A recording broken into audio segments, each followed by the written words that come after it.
L'aggravation de la crise ukrainienne vient creuser davantage le clivage qui scinde le pays entre, à l'est, une population russophone tournée vers la Russie et à l'ouest, des régions où l'on parle ukrainien, tournées vers l'Europe.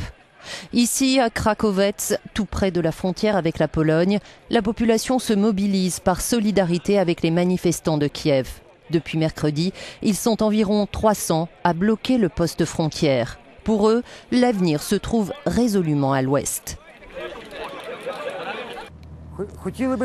Les Ukrainiens voudraient pouvoir aller travailler en Europe parce qu'ils voient combien les gens gagnent là-bas et combien eux ils gagnent en Ukraine. C'est la pauvreté en Ukraine, la pauvreté.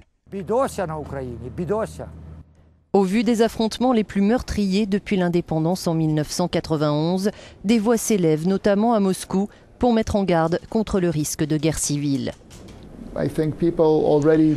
Je pense que les gens parlent déjà de guerre civile et de la division du pays.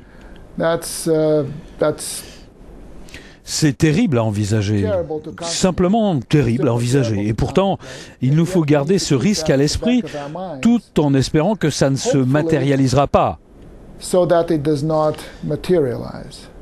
Mais le poids de la responsabilité n'a jamais été aussi lourd sur les épaules de l'élite politique ukrainienne. Mais à l'image du pays, la classe politique ukrainienne est fortement divisée depuis les dernières élections législatives. Le Sud et l'Est, ici en bleu, ont majoritairement voté pour le parti des régions du président Yanukovych.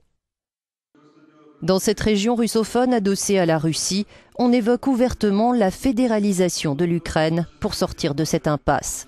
C'est le pari du chef du conseil régional de Louhansk, Valéry Alenko. Nous croyons que la transformation de l'Ukraine en fédération assurera la sécurité du peuple. Personne ne viendra ici pour nous dire comment vivre, comment aimer notre mère patrie et quels intérêts politiques défendre. Le passage au fédéralisme serait même préconisé par des conseillers du Kremlin pour permettre aux seules régions russophones d'Ukraine, comme la Crimée, de rejoindre l'union douanière mise en place par Moscou.